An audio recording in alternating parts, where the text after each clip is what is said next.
Good evening. I'm sorry we're a little tardy. Welcome to the Wyndham-Raymond School District Board of Directors meeting for November 28th, 2018. May I have a roll call, please? Yes, Kate Brooks. Here. Eric Colby. Here. Jenny Cummins. Don Dillon. David Lyden. Here. Pete Hensel. Here. Anna Kenny. Here. Kate LeVay. Here. Scott McLean. Here. Danielle Hall. Here. Will you please join me in the Pledge of Allegiance? I pledge allegiance to the flag of the United States of America and to the republic for which it stands, one nation, under God, indivisible, with liberty and justice for all. I'd just like to mention that our chair has been out with a broken leg, and we miss Janny Cummings very much and hope she recovers soon and comes back to us, particularly in this hot seat chair. So, the first thing we're going to discuss on the agenda is policies. May I have a motion, please? I move to approve the first reading of the revised policy IMGA, service animals in the school. I second. Thank you. It's been moved and seconded. I'm going to just give a brief blurb, and then I'm going to turn it over to our esteemed Mr. Howell, who will walk us through this. Essentially, we have a policy currently.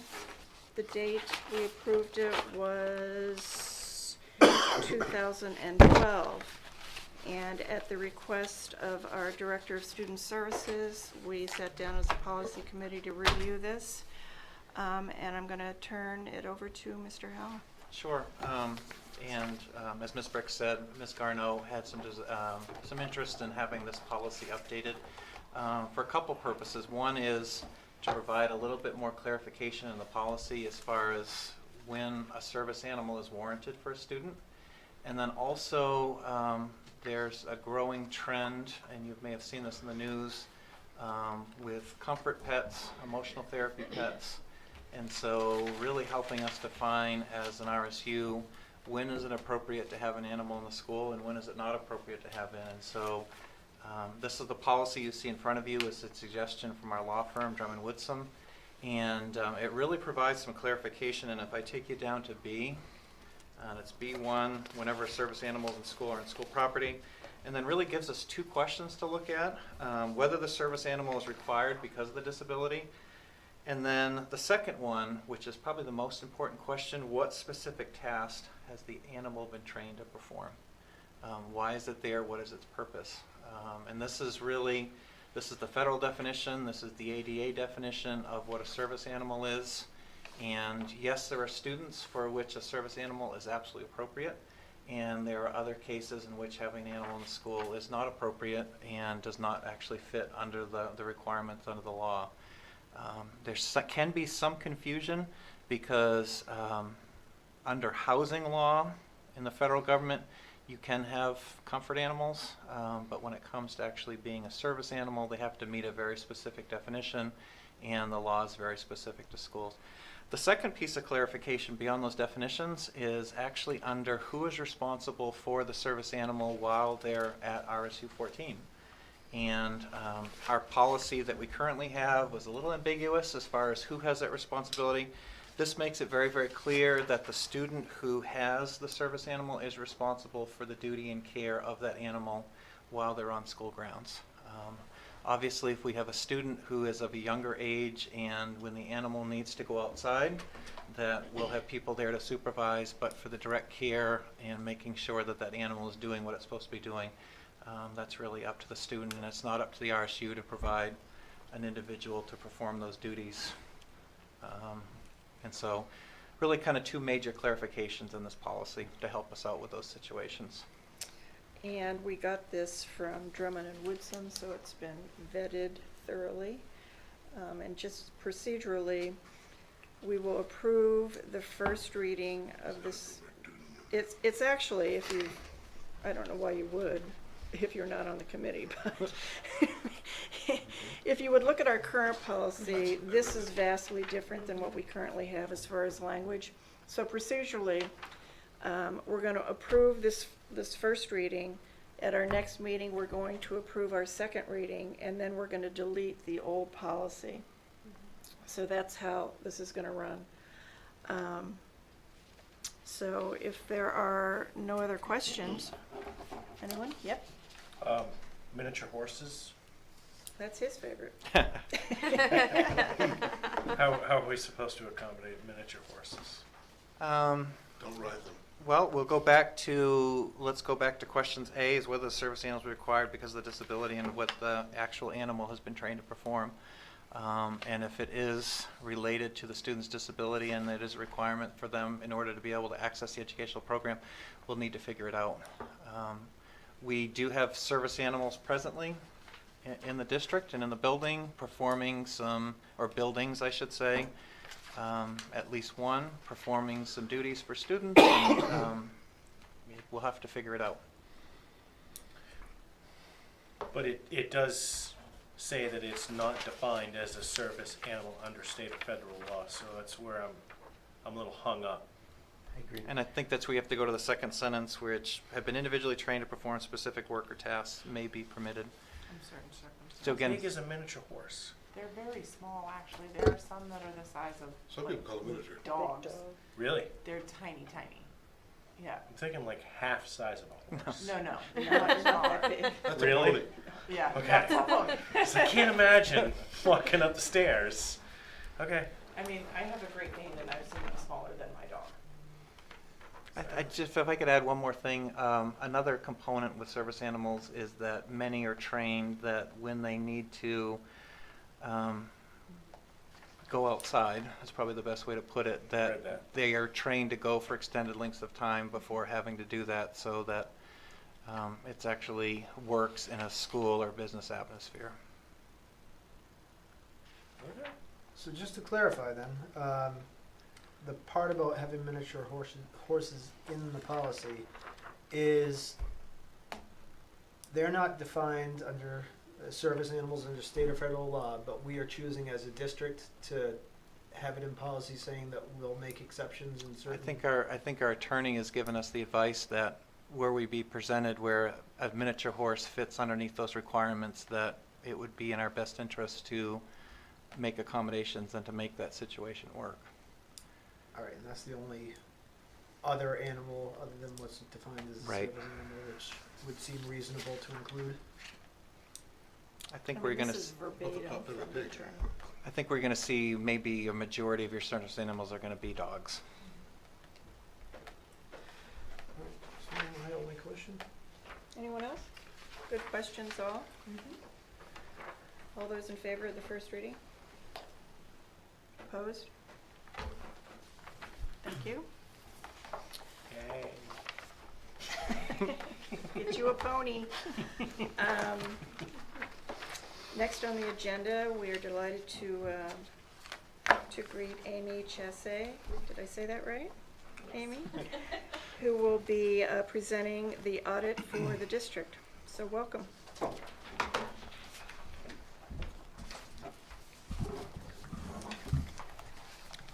Thank you and good evening. It's that time of year again to present the audit results of our recently completed 2018 RSU 14 financial statement and compliance audit.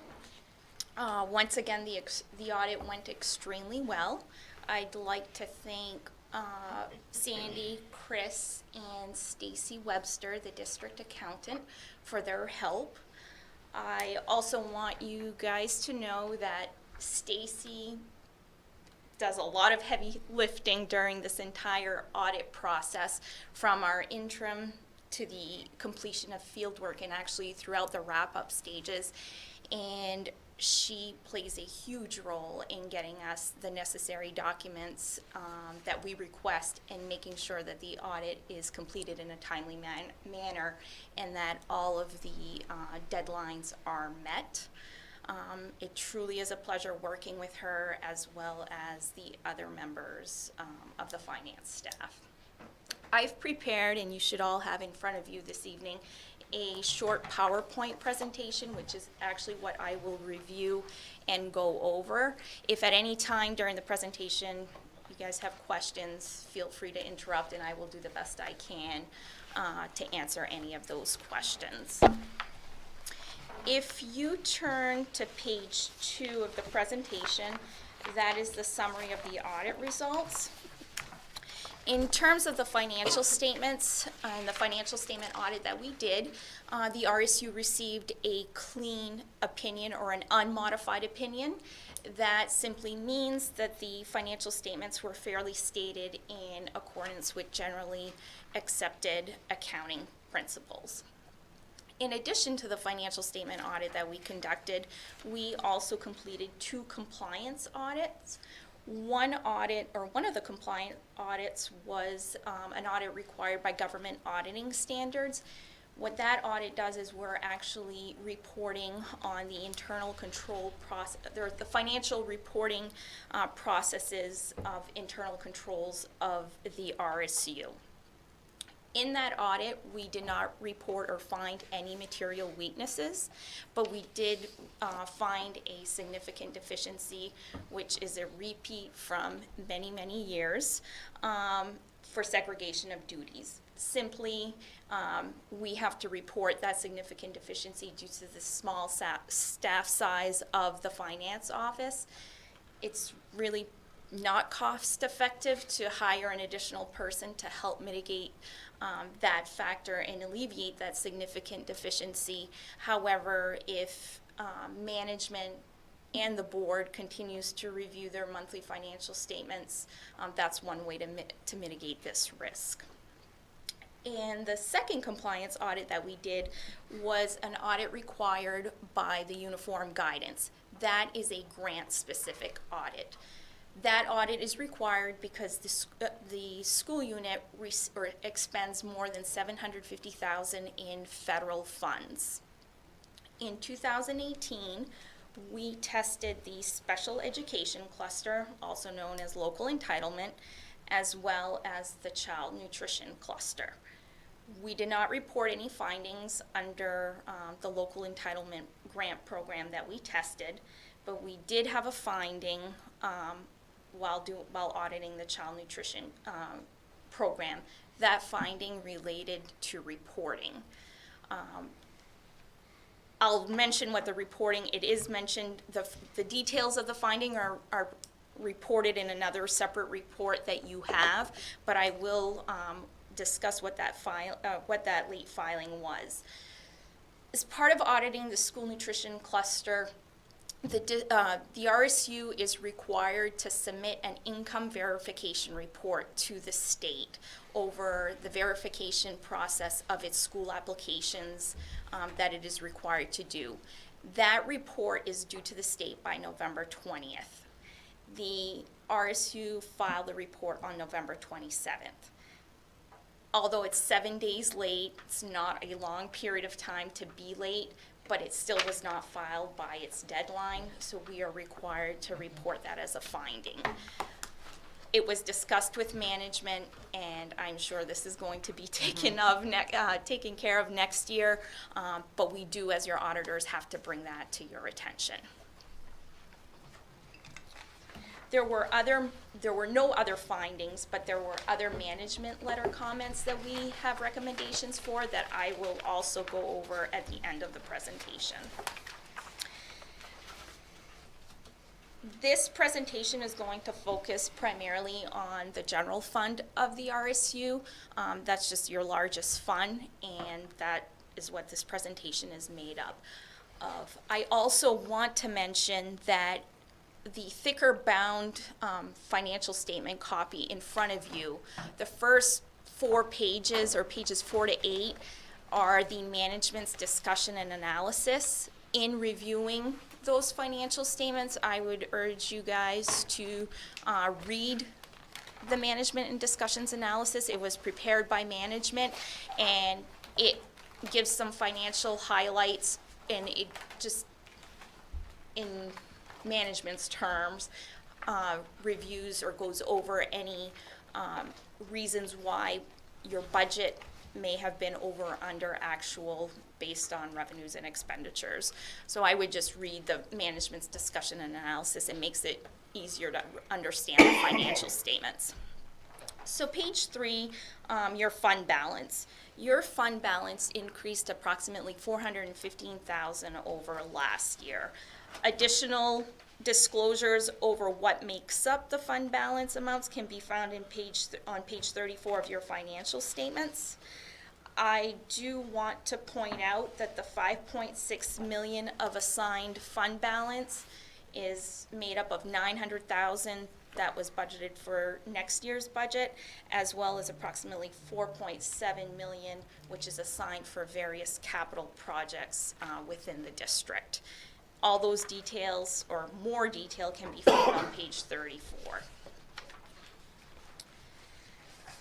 Your revenues on page 4.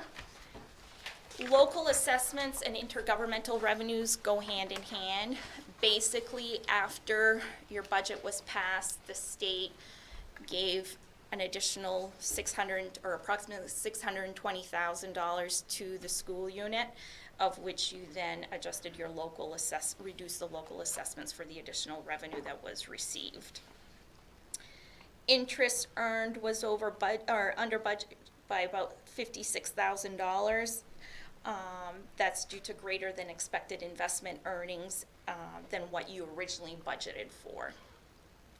And your other revenues exceeded budget primarily due to an additional $29,000 in transportation fees that were received for field trips and other athletic fees, as well as $45,000 in auditorium rental fees than what you had budgeted for.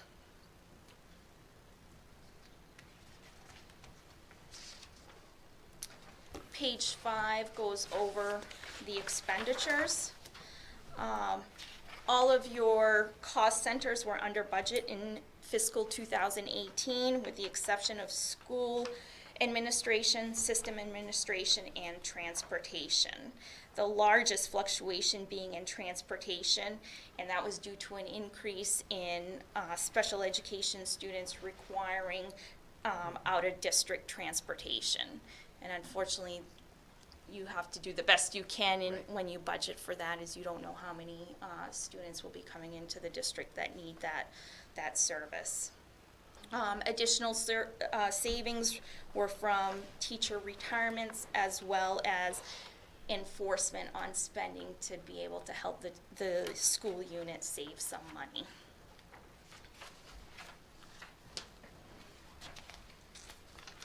Page 6 is a revenue distribution graph that outlines what percentage of revenues come from your local assessments, as well as what percent comes from intergovernmental revenues. That is pretty consistent from year to year. Your intergovernmental revenues are made up of your state subsidies, Medicaid, and state agency client revenues.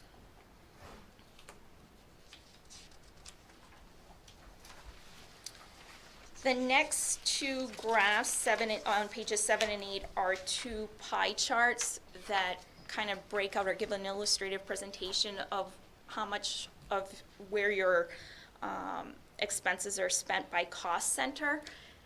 These percentages are pretty spot on and comparable to what we reported in 2017.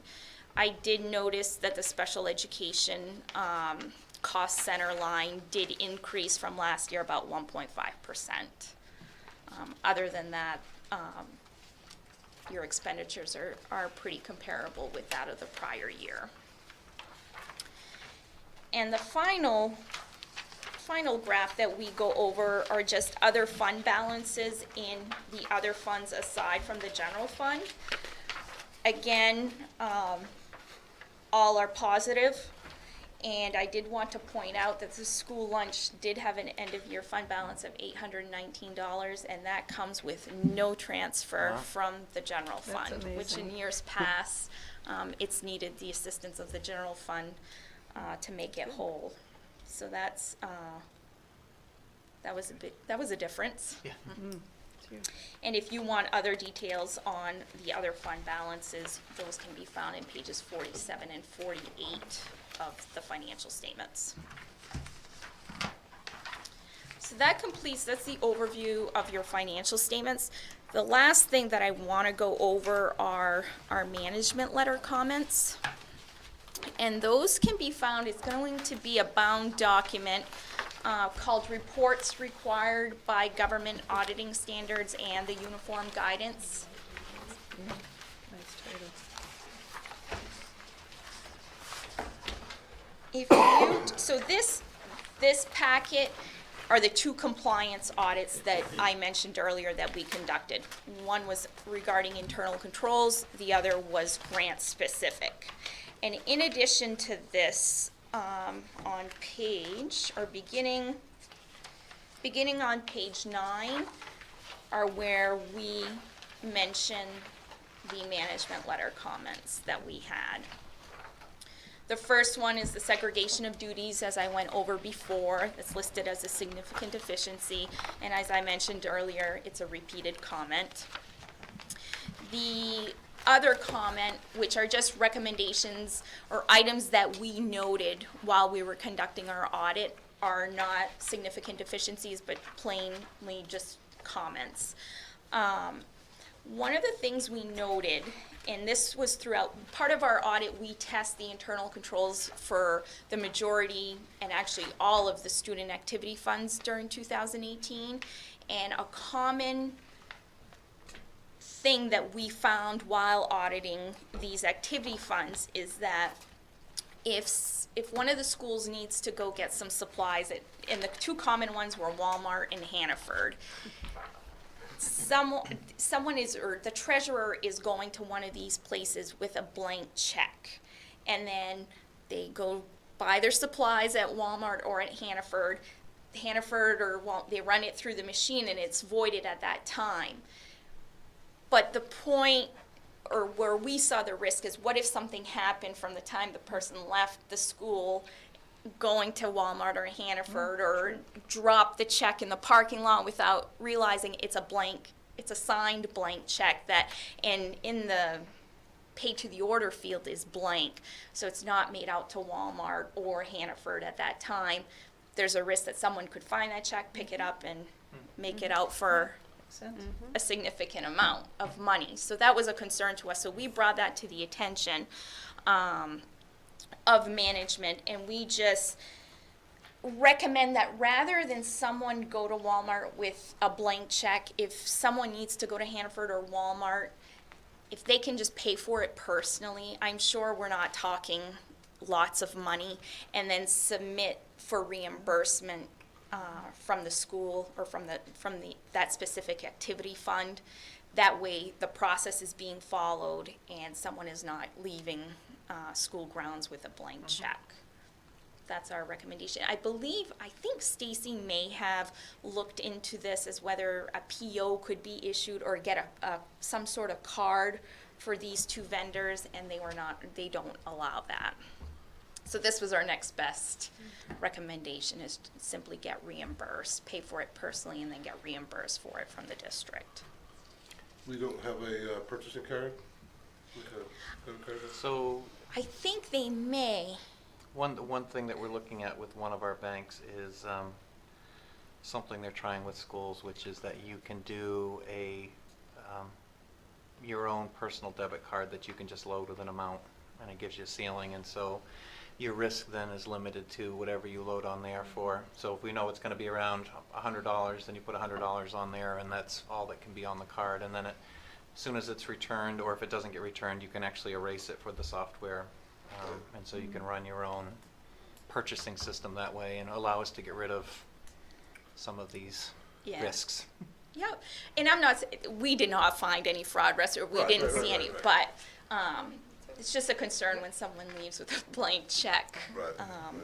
You never know what could happen. How does that process work? Like, is there one person that just hands out the blank check? Guide me through that, please, if you would.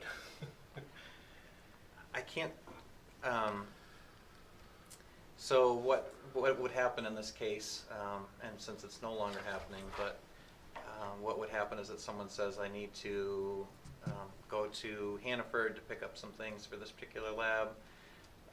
The person would take the check, they'd bring back the receipt with the check amount, and then it would be recorded. Different buildings, going back to our consistency discussion, different buildings had different practices in which, whether or not that was happening. But as Amy suggested, moving more towards a reimbursement system Okay. with that. The only other, if someone did not want to go through the reimbursement process, if there was a way, which is kind of impossible, but I guess you could always look online, if let's say you're going to get supplies or a food platter at Hannaford for some activity, if you could get an estimate or know what the cost of that particular supply or that particular platter is going to cost, then the treasurer could make out the check specifically to Hannaford or Walmart with a specific amount, have it signed, and then that person could take it, pay for it, and bring back the receipt. And there would be no reimbursement process, and there would not be an issuance of a blank check. But sometimes, especially with supplies, someone doesn't know how much it's going to cost or what they're going to need exactly, so it makes it more difficult. Got it. Okay. And just to close the final loop on that, I can only speak for Wyndham High School. The reimbursement checks to staff members are usually done same day or next day. So it's not a long Not turnaround. like a 2-week gap. No. No, it's only a long one. If it's coming out of the school checking account, it's quick. If it's coming out through a purchase order and then the person's being reimbursed of that, then it would go through our normal 2-week purchase order cycle. Yep. But you wouldn't have a blank check through the purchase order cycle. No. Right. No. The next comment on page 10, again, is kind of ongoing, but we looked at the cash receipts of the Manchester school, and the school policy is that deposits over $100 have to be deposited daily. That was not the case when looking at the cash receipts at the Manchester school. If the policy needs to be adjusted to increase the limit or to give it within a timely manner, that can be done, but we just noted that the policy is currently written that over $100 deposits have to be made daily, and that was not the case. And I know this has been an ongoing comment at other schools, and we've reported on this same comment. So it's just a matter of reiterating the importance of following policies at all of the schools with the principals and school secretaries that are handling these various student activity funds. What's a reasonable, if it's not daily, what would you, in your shoes, what would be reasonable? It depends. A lot of this, the money that is handled by these, the school principals and school treasurers for these various school activity funds can be in the form of cash. And we don't want cash to be locked up in a school, in somebody's drawer and not be taken to the bank. So when cash is involved, you would try to want to deposit that daily. When it comes to checks that are written, a lot of times it's because a teacher may be holding money for a fundraising event, and the teacher will want to wait till the fundraiser is completely over before handling all of the checks to the principal or the school secretary for deposit. That should not, if a fundraiser lasts 3 or 4 weeks, 5 weeks, that's a long period of time to be keeping that money in an envelope, in a drawer, or wherever wherever it is kept. Typically, if it's a deposit of a large amount, we do recommend a daily deposit, but at least within a week's time, the deposit should be made. I know some of the schools now are going through those automatic check deposit machines, so nobody has to go to the bank. They can just slip it through the machine, and it automatically gets deposited. That's probably one of the better approaches. That way, checks are deposited right as they come in. Okay, thank But a you. lot of this too, it's whoever's handling the checks, and like I said, if it's a teacher doing a fundraiser or a book fair, that teacher may not know to give it to the school principal or the school treasurer, the secretary, to be able to deposit those deposits timely. So I just think, again, it goes back to communicating to the individuals. Good, thank you. Good. Well, I'm pretty sure that this is like the third year in a row that I've seen this comment. I'm sure it's probably not been on there before. Why is this comment not going away? I think probably a few years ago, we didn't have those machines. When did the high school start? It's gotten better, but it's still here. Yeah, it still needs to be improved upon, but I just, from what I'm seeing, I keep seeing the comment here during this report. So I'm just kind of curious if, I hadn't heard anything about these machines until tonight, which is great.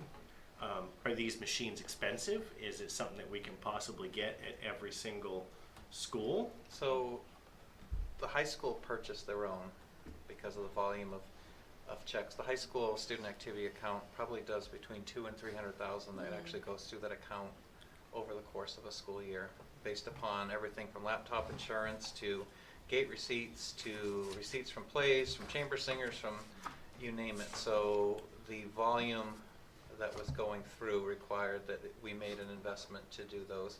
We are trying to work with some banks to see if we can get them for free, because other schools' activity accounts do not see that volume, and they can be upwards of $1,000 for one of those desktop machines in order to be able to do that.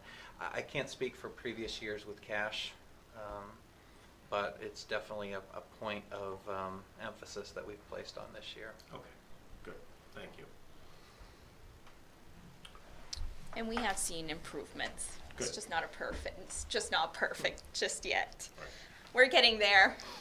And finally, the last comment is payroll has to do with reconciling payroll-related liability accounts.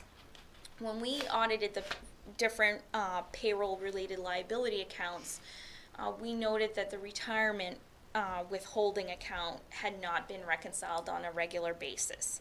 As a result, an adjustment had to be made to bring that account balance in agreement with the supporting documents that would support that account balance. So we are just recommending that the finance staff reconcile this account on a monthly basis, as retirement withholdings are remitted to main PERS on a monthly basis. This just would alleviate another adjustment, or if there was something that went astray it could easily be identified in a particular month, rather than trying to hunt for the adjustment throughout the entire year. So I know in speaking with Stacy, this has been addressed. I believe she started at the beginning of this new fiscal year in doing that. And those, or the final page of this report is the more detailed information of the finding that was noted for the child nutrition cluster that we audited.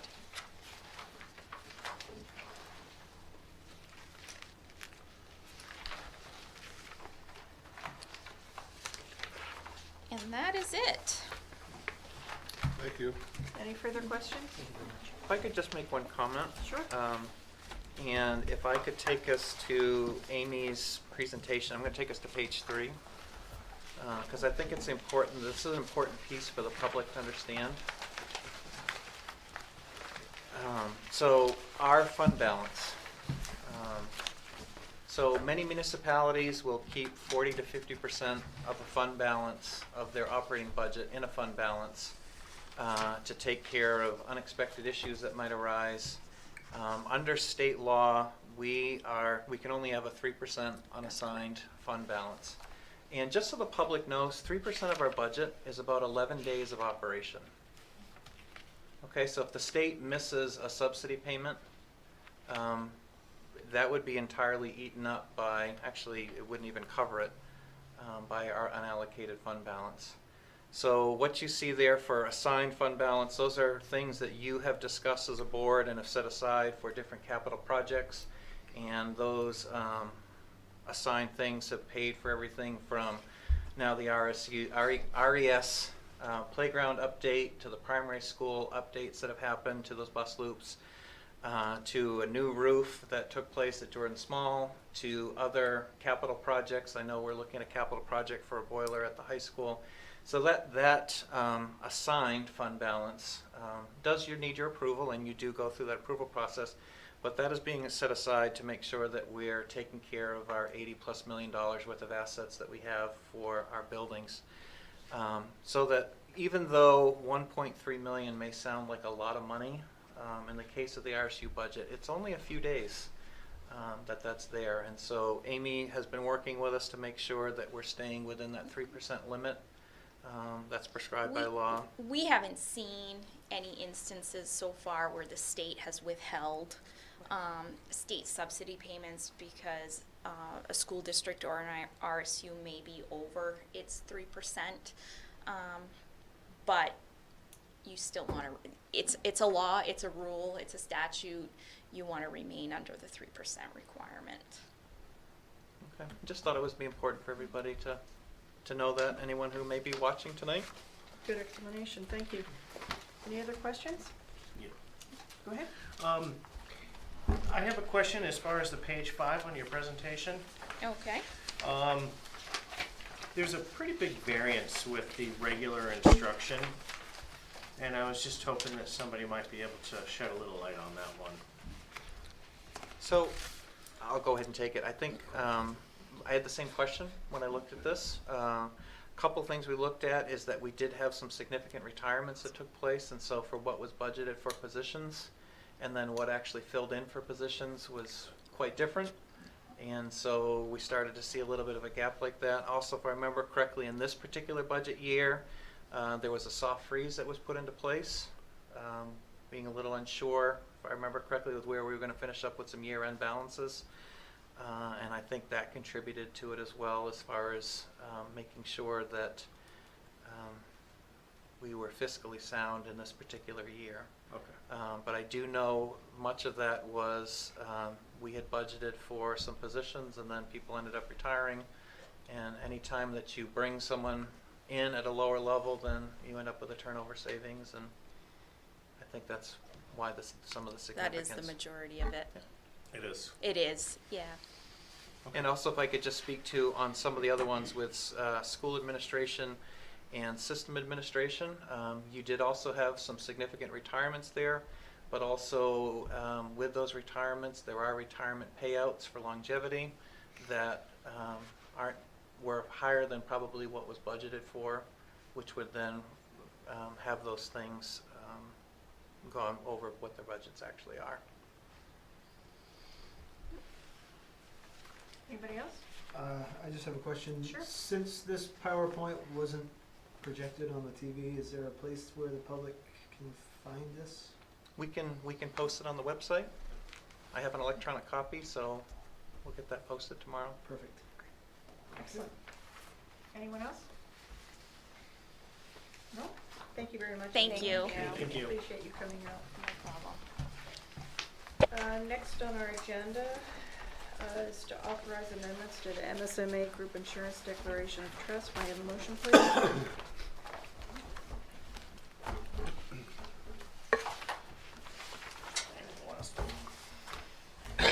I move that the vote entitled Vote to Authorize Amendments to MSMA Group Insurance Declaration of Trust be adopted in form presented to this meeting, and that a copy of said vote be filed with the minutes of this meeting. Seconded. It's been moved and seconded. There is no public, and I'm going to turn it over to Mr. Howell for an Sure. explanation. So back in 2015, there were changes. Let me back up a little bit. Maine School Management, who operates the Dental Insurance Trust, the Group Life Insurance Trust, and it's escaping me now with this, what the other trust was. But back in 2015, they had districts who were members of the trust go through and vote on some amendments that they had made to their bylaws. And some of the bylaw changes were, they redefined what participant was, and participant shall mean the entities which are accepted as participants by the trustees. And then satisfy the requirements for eligibility contained in this declaration of trust. So there's a difference that was there. There was also a change in the fiscal year, means a period of 12 calendar months beginning and ending on such dates in the year as determined by the trustees. Since changes were made to the trust, it then required that districts vote and accept those changes.